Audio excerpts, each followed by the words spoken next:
I think.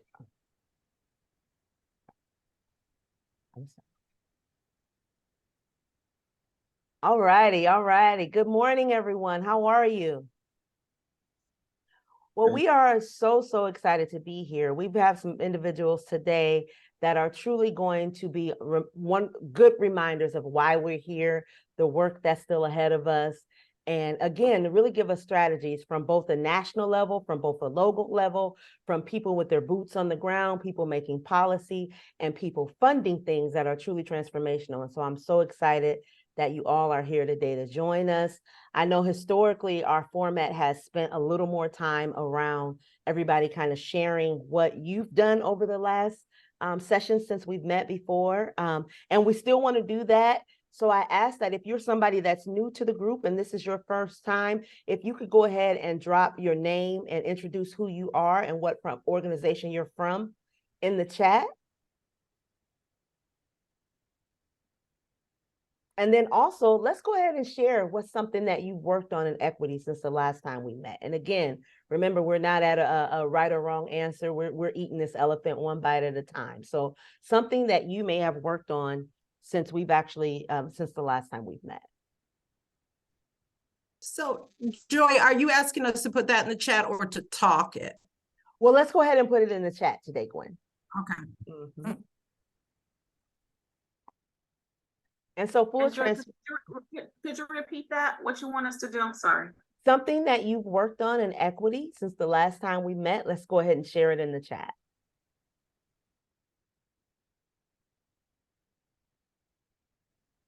All right, Gina Weekly is here. So Gina is our new Director of Equity, Inclusion, and Belonging for the Waterloo Schools.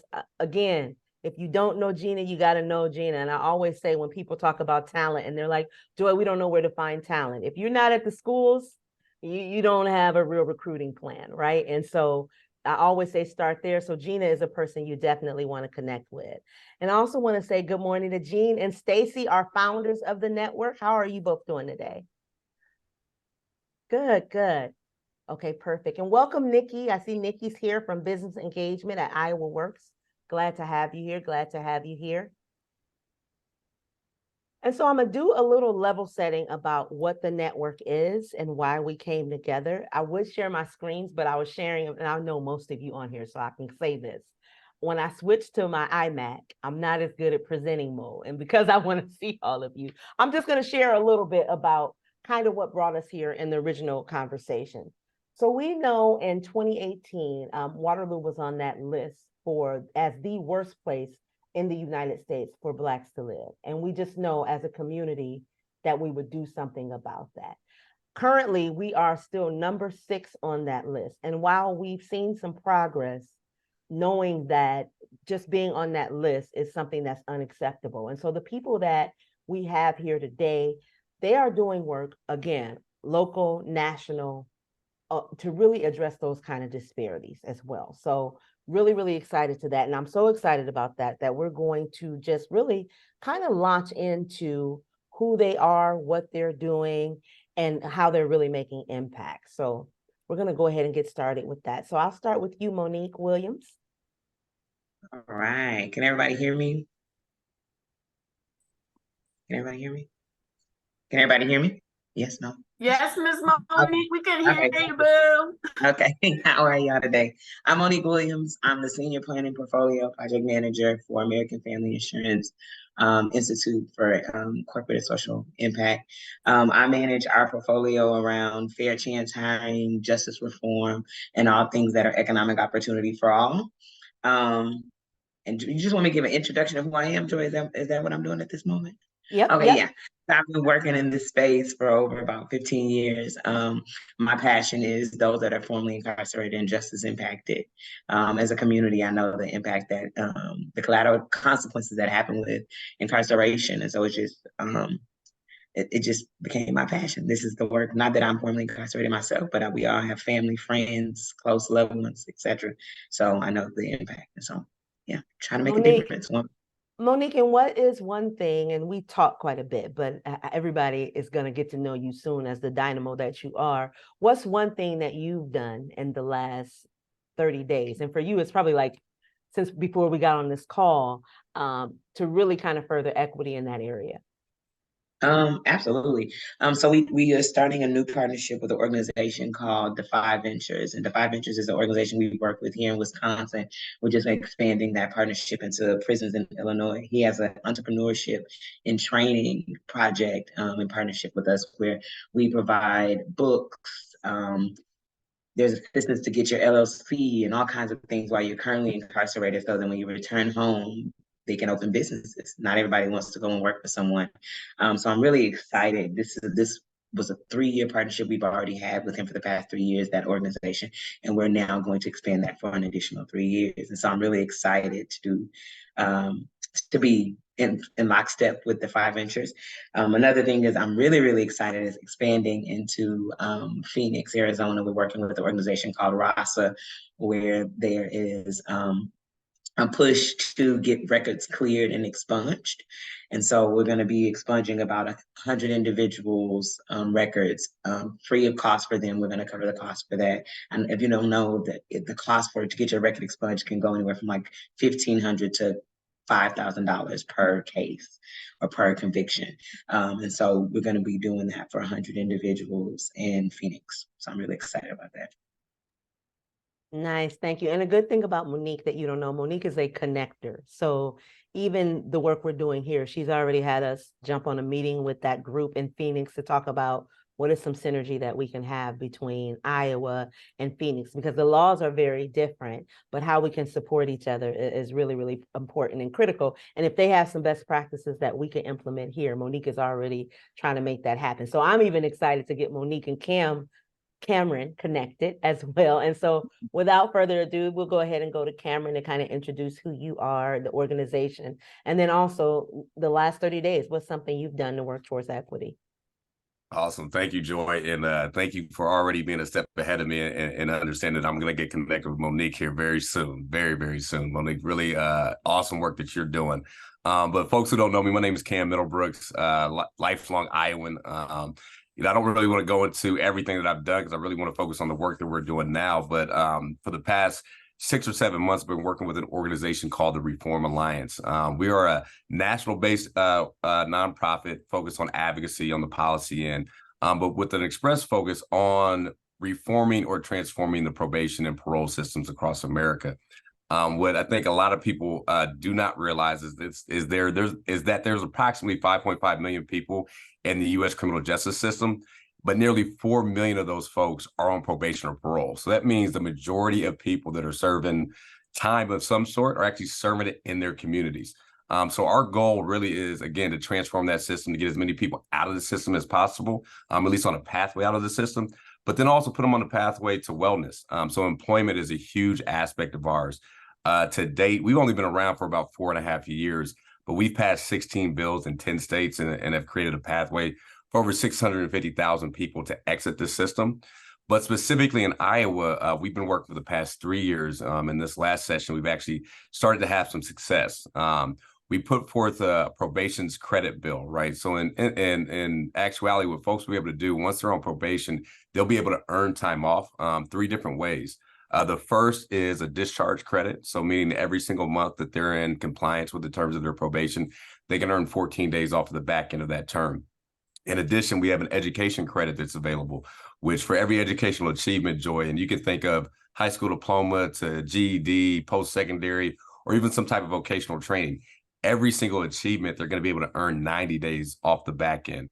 And then the last credit that's available is a workforce credit. So for every 6 months of employment, they can earn 30 days. We're doing this because we're utilizing indicators that we know drive down recidivism. So we're getting people back into the workforce, right? Getting people upskilled so they can get the job career path that they need. But in totality, we see it as a public safety issue, right? We know when people are working and people are going back to school, it's going to build not only opportunities for them to thrive, but stronger and safer communities. In addition, we do this in a very broad and bipartisan way. So we're happy to report that this past session, we were able to pass the House with a strong bipartisan vote of 93-1. Really big kudos to Representative Holt, who really pushed us through there. Although we were not able to get a vote in the Senate, we did pass a couple hurdles, different funnel and deadlines. So next year, next session, we only have to focus on the Senate getting passed there, and then into the hands of the governor for her to sign it into law. But with this would actually impact over 55,000 Iowans over the next 5 years once it's enacted. So really excited about that. But Joy, to answer your question about what I've done in the past 30 days to promote equity, inclusion, all that good stuff. Just last Monday, the July 10th, we hosted a barbershop forum here in Des Moines, Iowa, at Platinum Cuts Barbershop, which is owned by Big Rob or Robert Presswood, for those who know folks in the area. It really was we wanted to go to Rob because he was a justice impacted individual. He's a father as well. And we wanted to focus this on justice impacted fathers. So I was really happy to see our CEO actually come to Iowa for the first time. I believe he's traveled through 80 or 35, but this is the first time he actually stayed the night, and he did it for us. And we also had Senator Isaiah Knox on the panel out of Des Moines, Reverend Rob Johnson. I'm sure many of you all know him on here. And then also a local artist, Robert B. Moore, who a lot of his work is focused on the struggle of Black men going through institutions. So really excited to have that conversation, and we look forward to getting that cut up so we can put it out on our social media and for everybody to see. But again, Joy, thanks for having me, and looking forward to this conversation today. Thank you, Cameron. Thank you so much. And last but definitely not least, to introduce themselves and share a little bit about what they do, hometown zone Sherman Wise. Can you share a little bit about your last 30 days?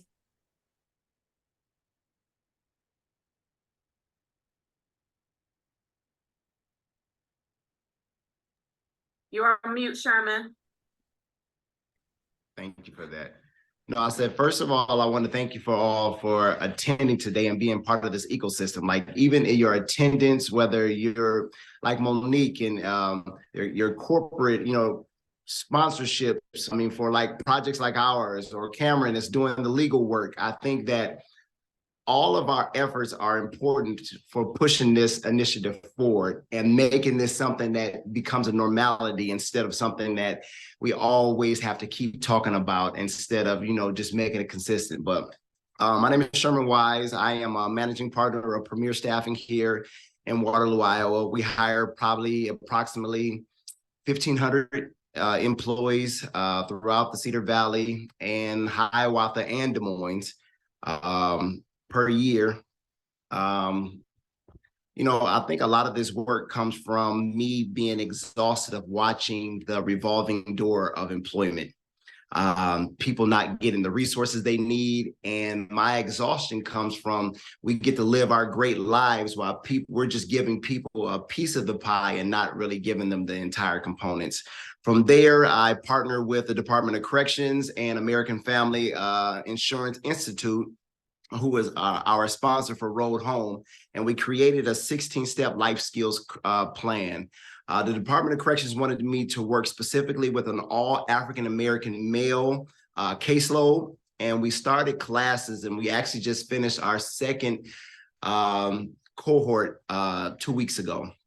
And we're seeing some great success from that, and we're just kind of giving them the life skills that they may not have had growing up, and actually connecting them to resources that kind of helps follow them through. I mean, everything from parenting to co-parenting, from business, entrepreneurship, education.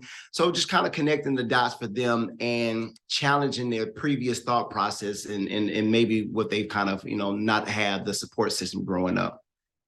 But that's, what I'm doing on a full-time basis. My last portion of this is I'm a minority owner of an African-American grocery store that will be launched here in October.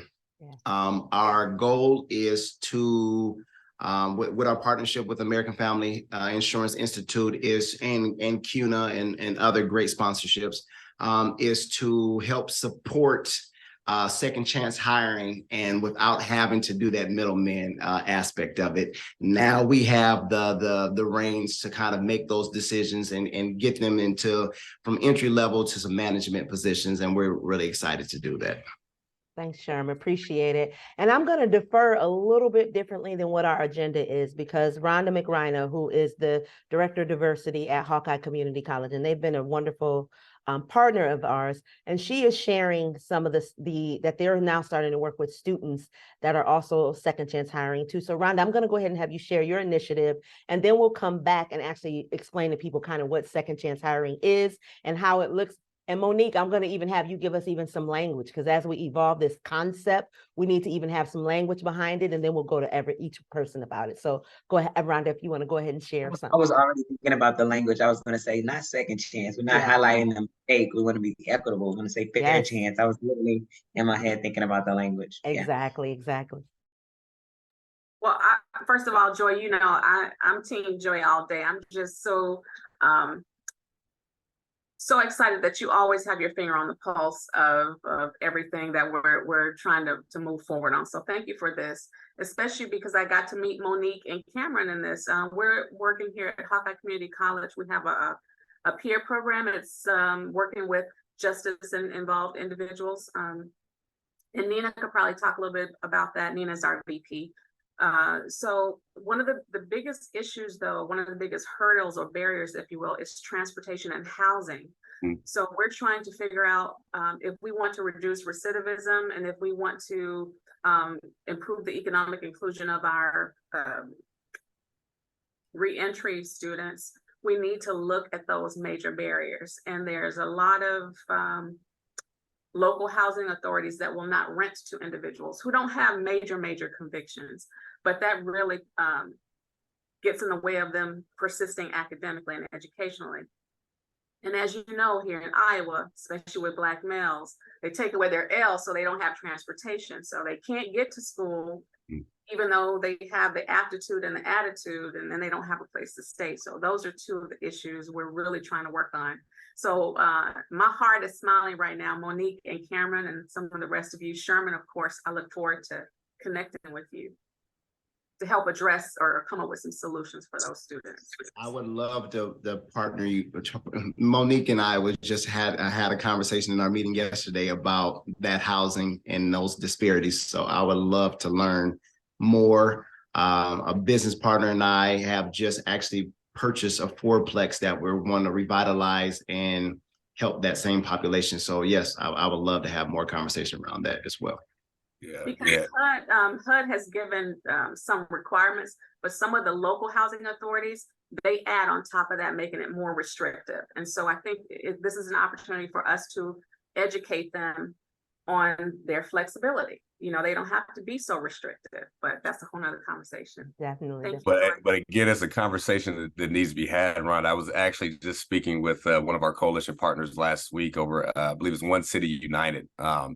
And we want to bring, but the biggest thing that I've understood is, you know, we can have all the stats and factors in the world, but when you take it to the legislature, they'll use that however they want to use it, right? It doesn't necessarily change minds and hearts, but what does is storytelling, right? And getting justice impacted individuals, getting educational institutions, getting people that are developers or in that housing space in front of these legislators, in front of these city council people, and telling them the story about the struggles and the barriers that people are facing, but then also telling them how people can strive and thrive when some of those barriers are removed. So we are planning to come up to your neck of the woods here sometime this fall.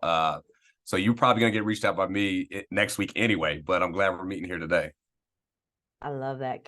Cameron, even just what you said, because when you named Big Rob, who is a friend of mine, he's been a supporter. He's super supportive of our community. He comes to things here from I didn't know that was his background. He's been extremely successful as an entrepreneur. He's, I think, kind of franchised a couple different platinum cuts. He's done so many different things. And so even just sharing like that, his journey, I mean, even just sitting here, I was like, okay, wow, I didn't know that. So, but let's kind of define even what fair chance hiring is, right? Like as we evolve around language and what we think of fair chance hiring, Monique, I'm going to come to you on this too. Like how would you describe it, and how does it look in 2023? Absolutely. And so, and I reiterate, I personally don't like the word second chance hiring, because I feel like we're highlighting the mistake, right? And it's all about being equitable and fair. And what's right, what's genuinely just right, is to give an opportunity for employment, and not to let a prior conviction, a prior mistake, hinder someone from earning life-sustaining wages. So that's how I would literally just describe it, as being equitable, right? Making it an even playing field for all those involved, and removing our internal and external biases. And Cameron, would you have anything to add on that too? Because like I attended one of your town halls and was just floored at like the numbers of people that are actually impacted. Like I believe like 1 in 3 person in the US is estimated to have some type of background or things of that. And so from a workforce, is that right? And so from 1 in 4. Yep. And so from a workforce lens, I mean, if we aren't looking at how we can do things differently so people can thrive, it really is hurting us, like, right? It's hurting our economic abilities to advance. And so, Cameron, from your lens, I mean, how would you describe it, and kind of talk a little bit about the information kind of that's pushing your work as well? Sure. Well, I think Monique described it well, and I don't want to come over top of that, but I'll give it to you from my lens, right? When we look at, employment, from reform's perspective, right? We are a safety solution oriented organization, right? That's why we got into the game in the first place. And we know the way to create stronger safety communities is getting people back to work, whether they are justice impacted or not, right? When people are working, it's less, they're not committing crimes, right?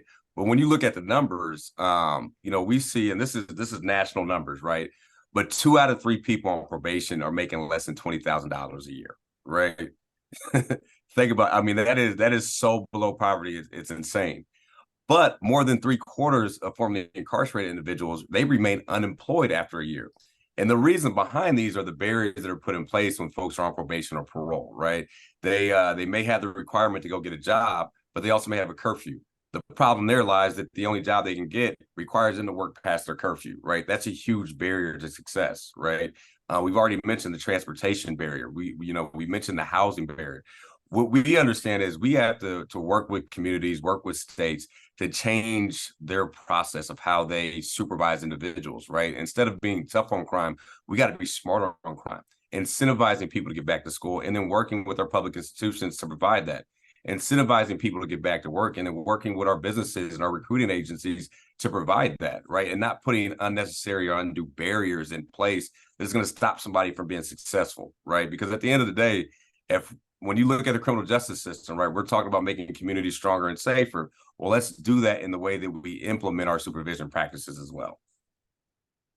And not even to over talk what Cam just said, I think that also we have to keep in mind that statistics show the risk of recidivism is reduced like 65-70% for individuals who have life-sustaining wages, who are unemployed.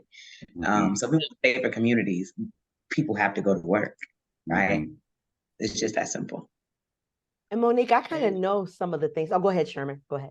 I wanted to add to that. I think both of those are amazing. And to add on the back end of that is when they go to work and you look at it from an underemployed or unemployed standpoint, is that you also have to have hopes that that you'll be able to grow and prosper and be able to advance within those positions. You don't, I mean, in all reality, I had a guy, and once again, it was kind of a barbershop type situation, Cameron. And he said, I finally, after 10 years working at an employer, they offered him a supervisor position, but he actually didn't want to take it. And he was kind of like hesitant. And I was kind of questioning him, like, why wouldn't you take this big leap of, and he was so conditioned into knowing that he would never have any more. He thought he wasn't good enough for the position. And I think that when we start giving people that have those criminal backgrounds, when we start giving them the opportunity to say, you know what, that happened years ago. We want to give you employment, but we don't want to just keep you at this place forever, which most people are, all of us are advancing, asking for, pay raises and things like that. But that population doesn't get that opportunity. Once again, it kind of gets them to go back into that lifestyle or reoffend or, whatever. But I think that's something to look at as well. Yeah. Well, sir, if I could bounce off of you on that, man, because that's so true, right? We see that happen all the time, right? People don't even think that they're worthy of the opportunity because of that background, right? But that's why we also incentivize the educational piece. And we were very intentional about what education means in this bill. It's not just your traditional pathways, right, with school, but also vocational, also reentry type programs, right?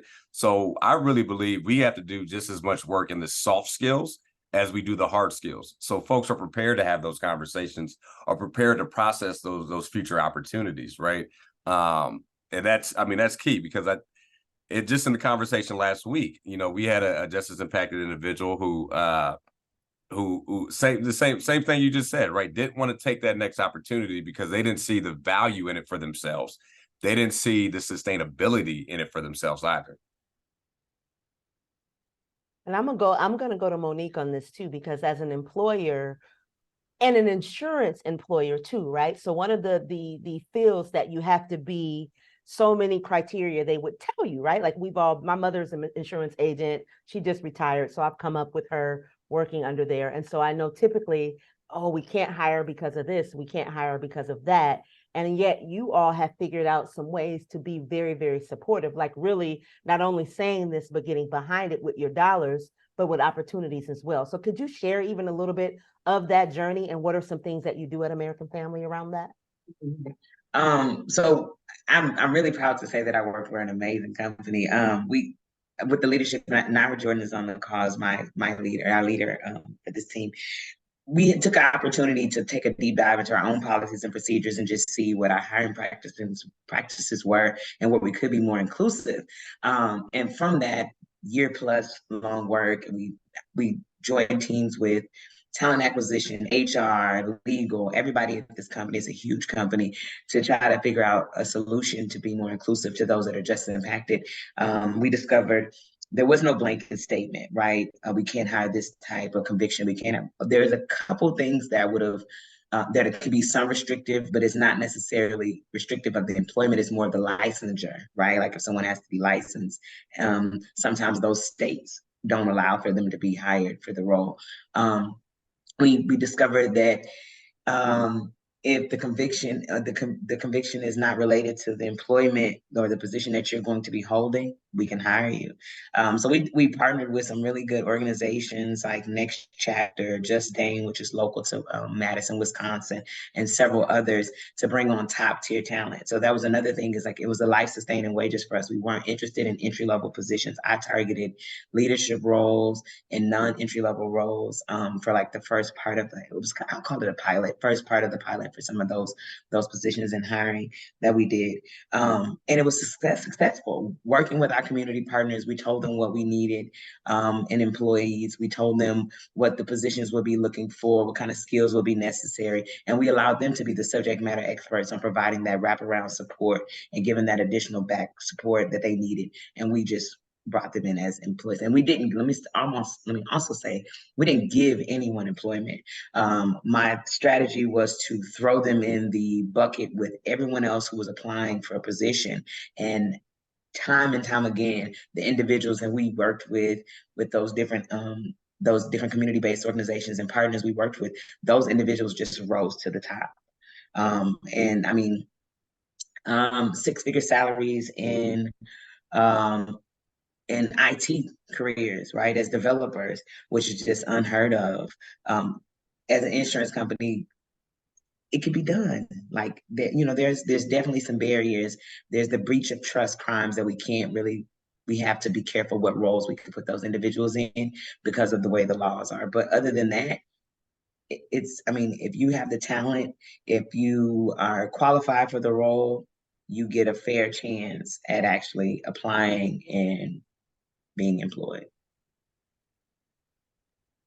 I love that, because I think so often, and again, I work with employers and have for a long time. And when I go to them, a lot of times that's the first thing, like their mindset right away is, well, this is why I can't do that. And I love that you all took a moment to say, no, this is how we make that happen. Because my personal belief is whenever you center something around how do you make that happen, it changes how everything lines up for it. There's been so many times where I've brought my team in the room and said, okay, you can't say we can't do this.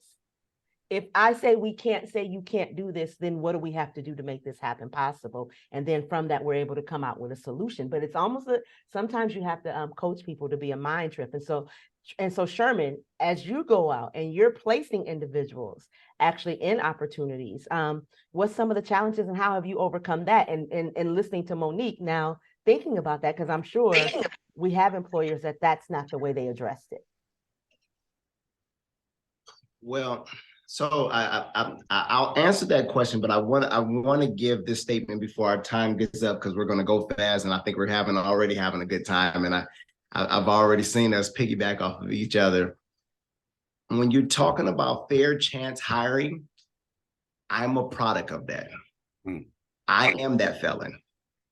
And I'm looking at individuals like Gene. I mean, all, a lot of the employers that I've worked with, Stacy, Rhonda, Kay, and probably that don't know my background.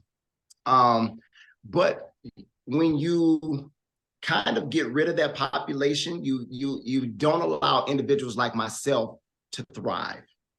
Once again, I help 1,500 people within the community get employment, gainful employment throughout the year.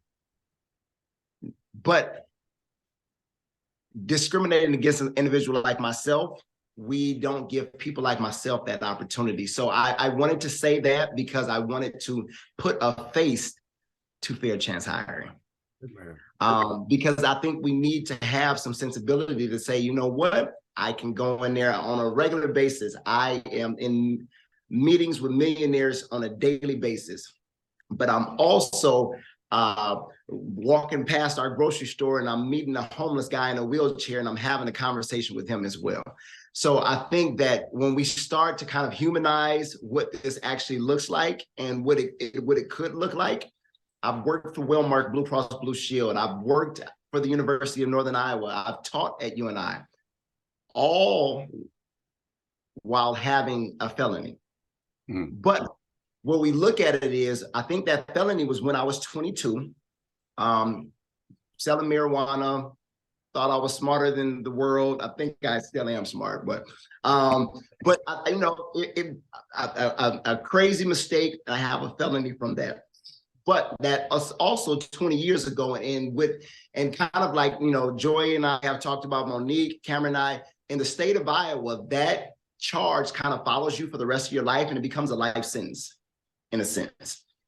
And there would be places of employment that I would try to apply for right now if I probably have a good enough name now built up, but still, that background would deny me for the position because of something that happened 20 years ago, not of the tremendous work that I've tried to display in our community within the last 2 decades. And that should define me, not something I did at 22, So with that being said, back to Joy's question. I think a lot of the work that we're doing, like I said, we all in our positions have to be an advocate in some sense of the way. We have to be an advocate for the people in our positions. We have to be an advocate for those that do not have a voice, because a lot of times they don't have a voice to be able to speak up. That's why I'm excited that Cameron's at that state level doing that work. I'm excited that Monique is a corporate employer that is doing that work and is sponsoring work throughout the United States and helping small programs like ours. Like when, we reached out to them, they like, you know what, we believe in the work that you're going to do. And they committed to 5 years with us. And that's amazing because, like I said, my trauma comes from not only my background, but I've been able to, thrive outside of that. But I'm the unicorn, especially within the Cedar Valley. I'm the unicorn. And the problem is I see people come in my office, they get employment and they leave out and they don't have the structures or the supports that actually helps them thrive. Employment is only one piece of it. There's so many different aspects for a successful individual to thrive, especially with a criminal background. We need to make sure that we support them as much as possible. Joy, can I just throw this in here real quick? Go ahead. This isn't my area of expertise, but when we are building programs at UNI, I have always said, if we don't invest in these sorts of things that Sherman and Cameron and Monique are talking about, then we are intentionally building an underclass. And an underclass does not feed into your tax base. You have to feed into that underclass. It's literally backward thinking. So why wouldn't we want to invest in these sorts of things? I appreciate that, Gwen. I had a conversation, this is probably around 2017, 2018 with UNI, Hawkeye, because I'm thinking like, hey, how can it be beneficial to the educational? Because we know that your numbers are going down because there's not as many people going to college for whatever reason. And only 2% of that population that have criminal backgrounds have a 2 or 4 year degree and or a trade. That's an untapped market. Yeah. But the bigger thing of it is you can't just give them an education. You have to also give them the supports, because there's some rewiring that they need to do. There's some confidence building that they need to have. And, you know, they need a little bit more structure and support, not saying that it's a disability in a sense, but saying that you just identify that there's a little bit more of a need and there's a little bit more of a nurturing to help get them to that successful state. I had it, but I had amazing mentors. Without Robert Smith and Mickey Johnson, educational and financially, I don't know where I would be. And everybody don't always have those opportunities, though, and networks. Gwen, if I could pop in, I'm so glad you brought up investment, right? That's a key word to me, especially in this piece, right? Not necessarily, and investment doesn't always have to mean dollars, right? Like Sherm just said, he had mentors that invested in him, right? Just to give you guys a little story, when we started this process, or at least when I started this process with the state legislature, you know, I first approached this work as a criminal justice issue, right? But because there's a narrative about criminal justice right now, and then not on top of that narrative, Sherm, there's a myth about the people that fit in that system, right? We had to really flip this over on top of its head. And instead of approaching this as a criminal justice related issue, we approach this as a workforce issue. Because when you look at the numbers, this is what motivates those people, right? We look at these are numbers that motivate those people. We got 79,000 jobs that are open in Iowa today that need to be filled yesterday, right? But we got 28,000 people on probation right now who, like Sherm said, have some of those skill sets, might need a little bit more, might need some soft skills, right? Might need, you know, to go to Hawkeye or go to UNI, right? So therein comes the investment, right? If we want to solve this unique workforce crisis that Iowa has, because you have 79,000 jobs open, but we have a low unemployment rate, right? So these employers, whether they're insurance companies or mom and pop stores, they are not able to go to the natural fishing pools that they tend to go to, because those people are already working or they're moving out of the state.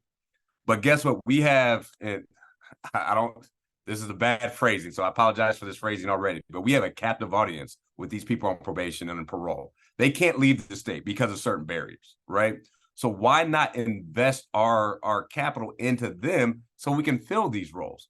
When we switched it to that, when we switched the narrative to that, and we brought people in who are doing the work that Sherman's doing, the work that Monique's doing to back that message up, that's when we were able to change minds and hearts. They started to see the opportunities, right? They were no longer solving criminal justice problems.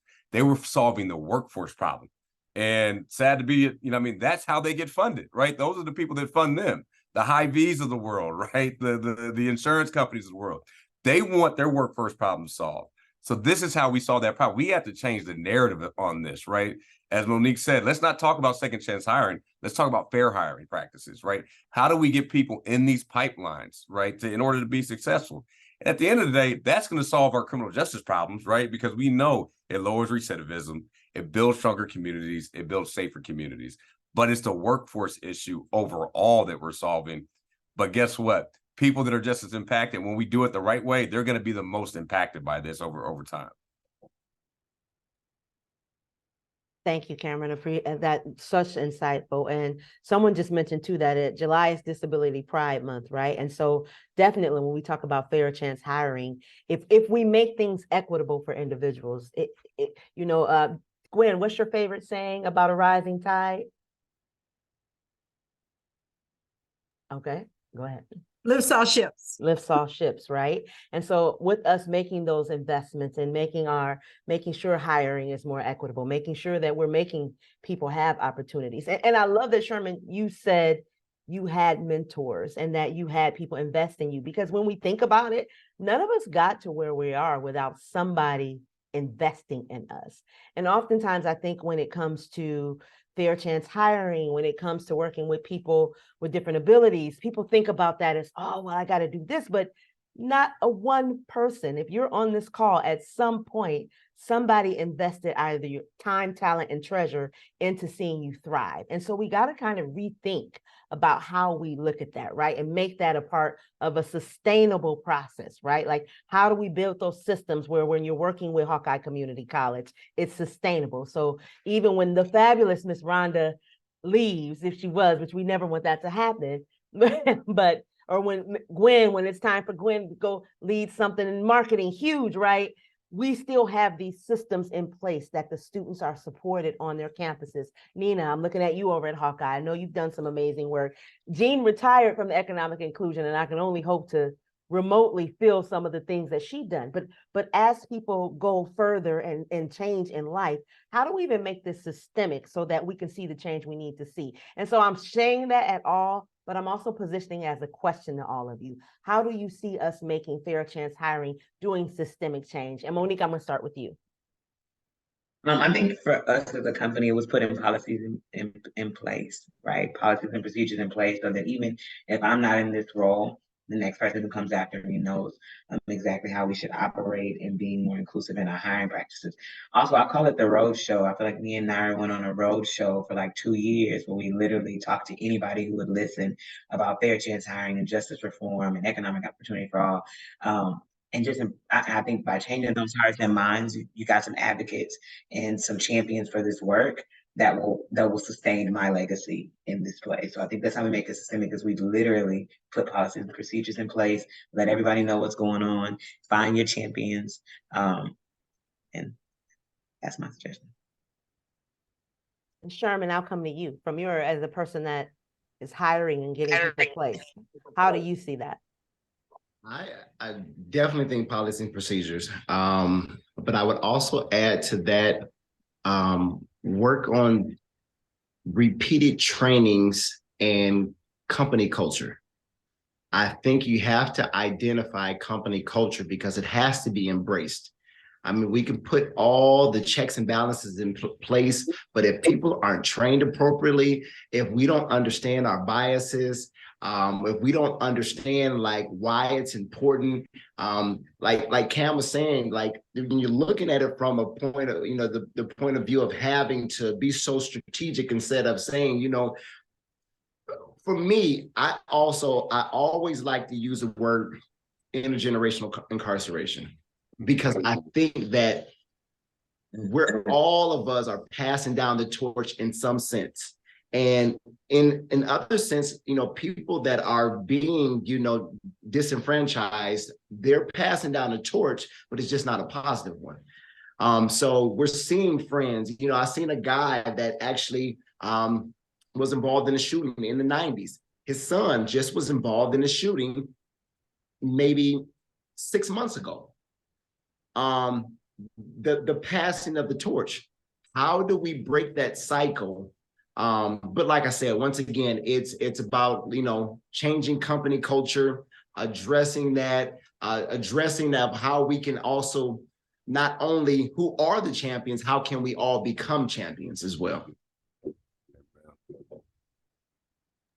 And Cameron, I'll come to you next too. How do we make some of this change sustainable? Because we're really talking about transformation, right? Like looking at our current ecosystems, making them more equitable, allowing people fair chance hiring opportunities. But then we don't need, I know when in 2020, people were saying like, is this a moment or is it going to last forever? And I think we all would be remiss if we didn't say that for many people, it was a moment, right? And so how do we take this moment when we are need of workforce, and so people are opening up to the idea of hiring individuals with backgrounds and individuals with different abilities and individuals, that if English isn't your second language, but maybe I'll have a program that teaches you English in the day and you can work, all these different kind of new things that are awesome, right? That are making things better. How do we take those things from, because I have this need in the moment, I'm going to invest to this, and to this is just how we do business? Yeah, well, it can't be a moment. It's got to be a mission, right? I think Monique and Sherman spoke to that, right? With policy change, culture change, right? When I think about the work that we're doing, legislatively, our biggest focus is that this has to be bipartisan, but it has to be done bipartisanly, right? Because the problem is if you ride the back of one party and get it done with them, when that power changes, that policy changes, right? So we were very intentional about, making sure that our efforts are bipartisan and the coalition that we're building is broad and bipartisan as well. And I'm going to just drop a link into the chat right now. So reform comes when we come into states. We don't want to come in as the big national organization thinking we know best, right? We come in and really want to lean on the organizations, the businesses that are already doing great work on the ground. And if you go to this link, you'll find some of our coalition partners. Folks, on one side of the aisle, I got the NAACP, labor unions, ACLU.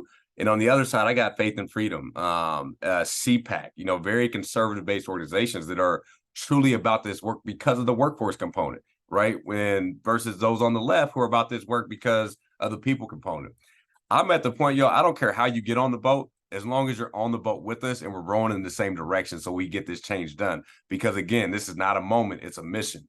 And we know this work is going to take a lot of time to get done the right way, right? And it should take some time, right? We don't want this to be a moment. It just gets done really quick because quick things are not sustainable, right? So I just continue to stress that we have to do it in a bipartisan way. And we also have to do it while bringing stories along the way as well. So when you go to this website, you'll see a section on there that says, tell your story. I'd encourage every single person on here that is justice impacted to submit their story. If you know justice impacted individuals, send that to them. Because when we talk about this work, we have this earned credits probation bill that we want to get done immediately, but it's a long-term game when we talk about transforming the entire probation and parole system and the supervision system. And the only way we can do that is by hearing the stories and the struggles and the triumphs of people on the ground in this state. So that's a plug. I had to say that before we got out of here because, Joy, I know you're recording it. And if my bosses see it, they're going to be like, Cam, you didn't do your job. So again, I'm going to press upon y'all. We need more stories. And just to be frank, we need stories from people that don't necessarily look like Sherman. Okay, I'm going to be real with you because our state legislature does not look like Sherman. In order to change people's minds and hearts, they have to see themselves as a part of the solution. And the way we do that is finding people in our rural communities who, just like Sherman, made a mistake at 20, 25, right? Has overcome that mistake and now they're trying to thrive, right? We have a number of people that are in that boat, right? As I believe Gwen said, her favorite quote, a rising tide lifts all ships, right? Lifts all boats, right? Sometimes that rising tide needs to look like somebody that doesn't necessarily look like me in order for that tide to rise. And I'm okay with that, right? But we as a country, as a city, as a state, have to get those stories to the forefront so we can rise tides for all boats. Cam, thank you. That is an excellent point. That is an excellent point. And we do have Senator Eric Gittens on here. And Senator Gittens, I wanted to know if you had anything that you would like to have too. Rhonda mentioned that, and I know that a lot of your work that you've done, and we've been friends over the years. So is there something you like to share? Well, thank you, Joy. I'm sorry that I was about 10 minutes late getting onto the call. And when I logged on, Cam, you were in the middle of talking about this bill, and so I've been wanting to. I didn't hear the whole description of it at the beginning of the meeting, but thank you for sharing it now. I just clicked on your link, and I'll admit I wasn't aware of it.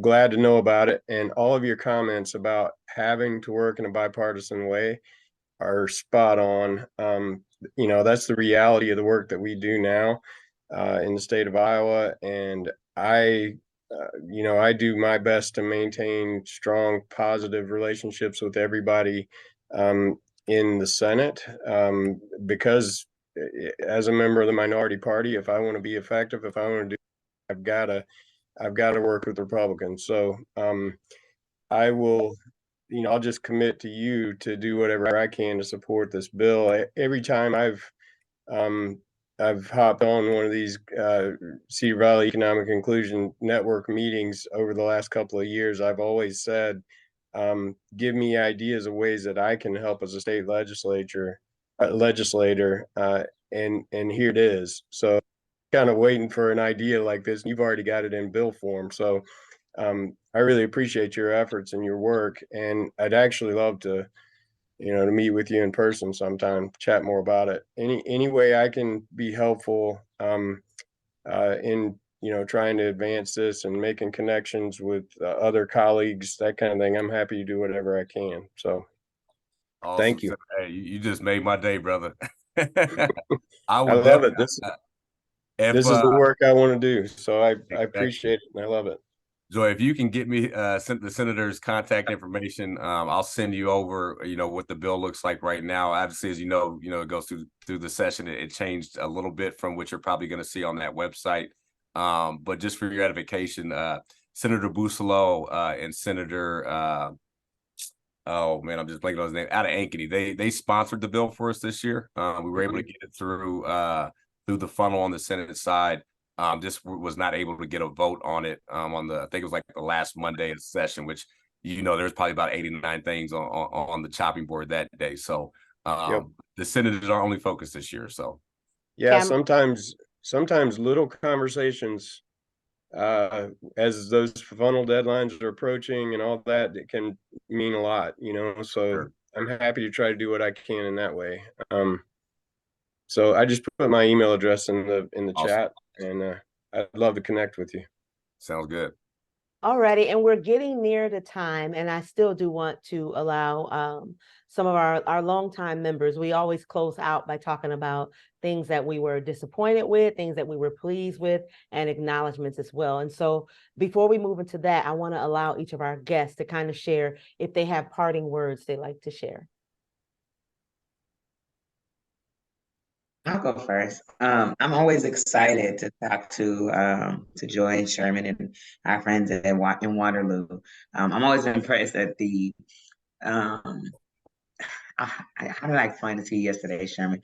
The collective effort as an organization. I mean, as several organizations in one community for like a common goal. And so I'm always happy to jump in whenever I can, support whenever we can.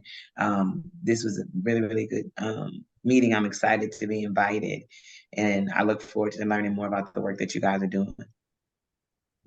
I want to introduce somebody too really quick before we go to the next person, Naira Jordan too, because Naira has really been instrumental in making so much investment in our community too, from the Freedom School to the grocery store to Road Home. And so one of the best things Naira has shared when she came, she's like, and Monique says this too, like the infrastructure that our community has, like the ecosystem, they don't see this in many other places at all. And so Naira, I don't know if you want to share that a little bit, but I just thought that the people on this call, because a lot of these are the individuals. We got bankers, we got education, we've got legislature, we've got workforce with Norman and Sherman. And so there's so many, we got legal with Matthew. And so there's so many people on here that I just want them to hear, like from external lens, how we're viewed.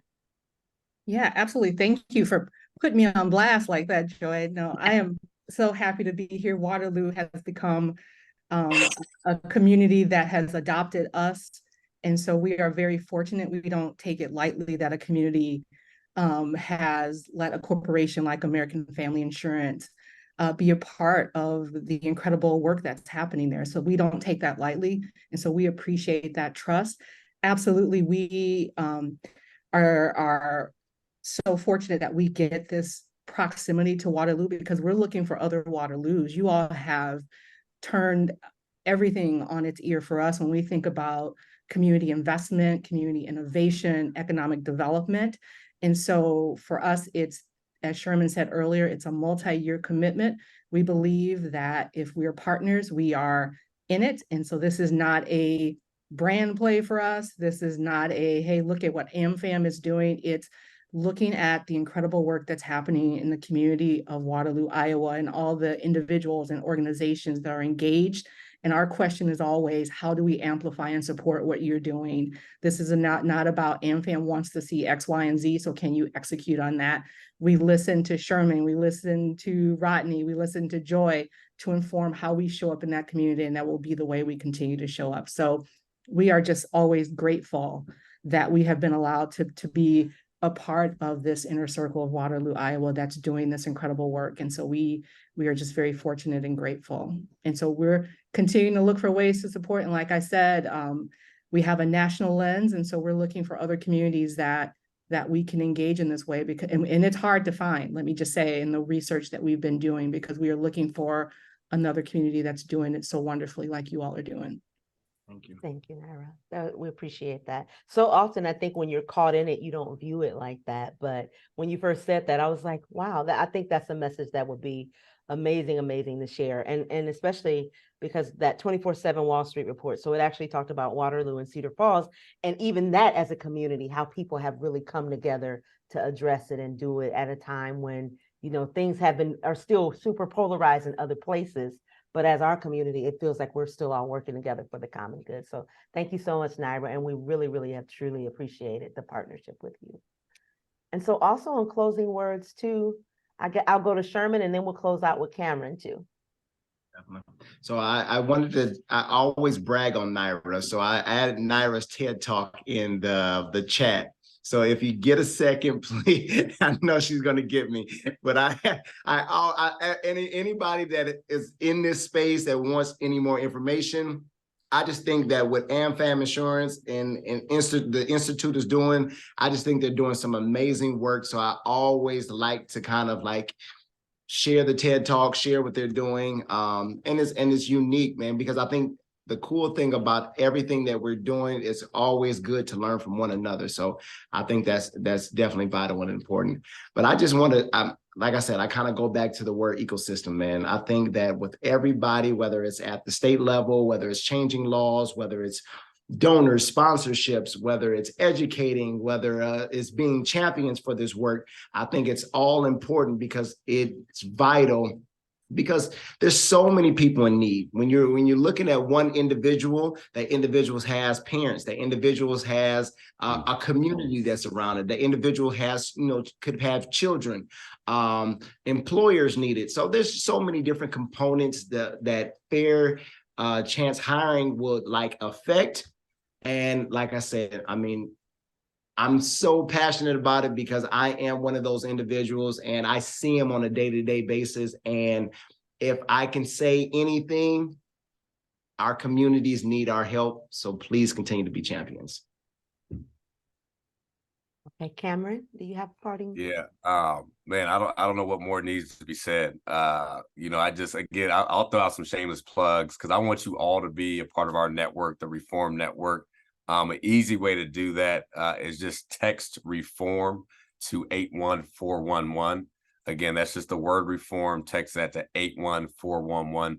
This puts you on our list. So any activations that we're having throughout the communities, whether we're getting up to the Waterloo area or we're having an action alert down at the legislature, or whether we're going to be at the Iowa State Fair, which we will be at the Iowa State Fair on August 12th, the first Saturday. Come see us at the Varied Industries building. Sign up, get some candy. We're going to have a good fun time there.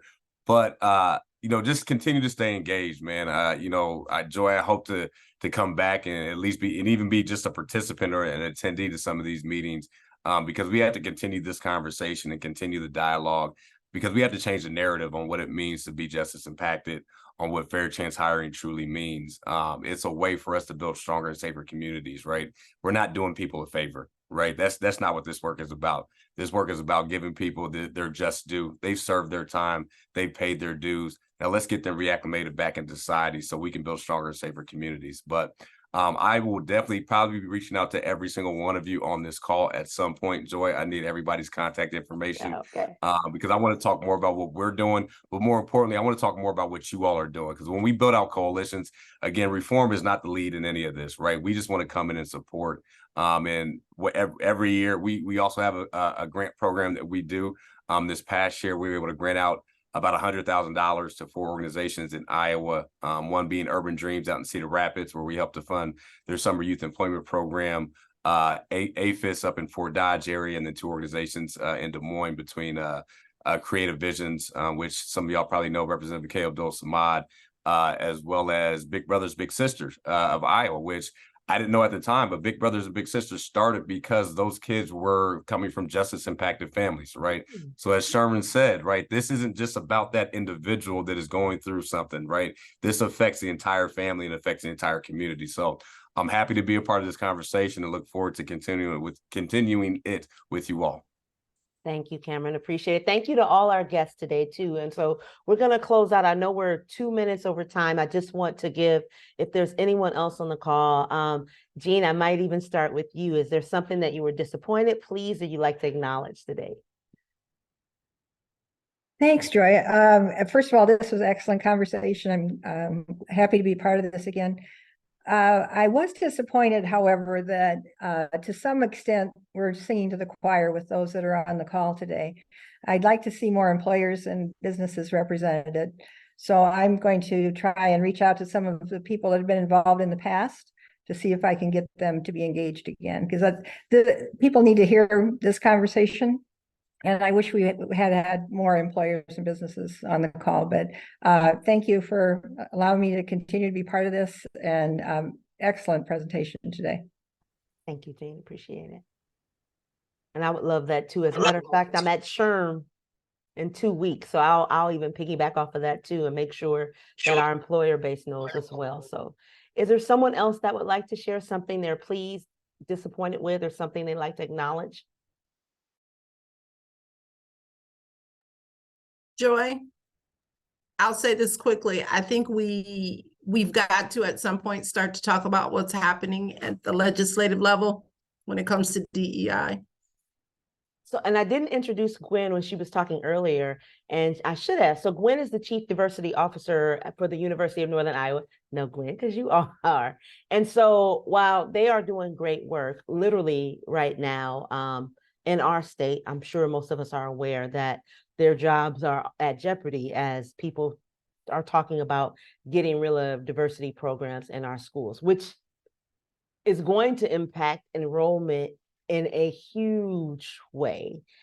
Beyond it just being a horrible thing to do, right? Like we can lean into definitely the side of the house that makes it just not something that you want people to feel like they belong on your campus, right? But also, again, and Cameron, kind of taking on what you said, like oftentimes when we call things what is really happening, then people stand back. But when we talk about the fact that you want people on your campus, that's more money in the state, that's more all of those things, it's huge. So at some point, I definitely think how we can support that, how we look at how that's going to impact economic inclusion in our area is very, very important. And so Gwen, if you even have any recommendations or you want us to connect and kind of think about like one of the sessions that we can talk about that and potentially talk about that in the future, we can definitely do that. And praying for you, sis. Definitely. Does anyone else have a disappointment or pleased with or acknowledgement they'd like to share? I see Norm on there too as one of our employers. How are you, Norm? I can say something too, Joyce, real quick. And I'll turn my mic on if I can find it. Please do. William Burt. 1 second. Okay. Yeah, I'm trying to get my video on. Okay. I'm at work and I really caught this email last minute this morning. I don't know how I missed previous emails, so I apologize to everybody else. I'd have had time set aside for this.